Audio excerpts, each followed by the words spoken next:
I do not own a company. I do not own a television station. I do not own a government. I do not own an army. I own a backpack with a broken zipper, a bicycle with rust on the chain, and dreams that the grown-ups keep telling me to be patient for. But I have been watching. I have watched cameras appear on every corner, watching faces before they know our names. I have watched machines learn our voices, our habits, and the little pieces of ourselves we leave behind every day. They call it innovation. They call it progress. I wonder why progress always seems to know so much about ordinary people, yet so little about helping them.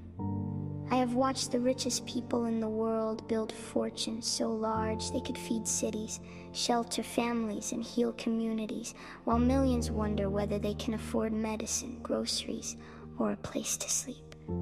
The adults tell me that someday I can be anything.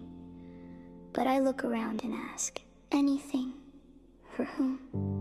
Why does it seem that the rules are different depending on how much money you have? Why are children taught to share while powerful adults compete to own more than they could ever use? Why do forests disappear, rivers become polluted, neighborhoods struggle, and workers grow exhausted, while the wealth of a handful of people grows beyond imagination? I hear people say that ordinary people are replaceable, disposable, numbers, data, consumers, workers, but I don't believe that. I believe every mechanic fixing a truck before sunrise, every teacher buying supplies from their own pocket, every nurse working through the night, every parent skipping meals so their children can eat. That is where the world lives. Not in skyscrapers, not in stock prices, not in algorithms. The world belongs to the people who wake up every morning and keep it alive.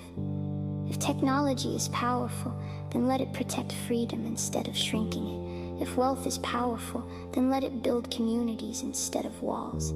If leadership is powerful, then let it serve instead of rule. I do not want a future where every step is watched, every choice is predicted, and every human being is measured only by what they can produce or purchase. I want a future where kindness matters more than market value, where dignity cannot be bought, where no child grows up believing they are less important than a corporation, where no billionaire, politician, or machine gets to decide that ordinary people exist only to serve someone else's ambition. The grown-ups tell me that children are the future.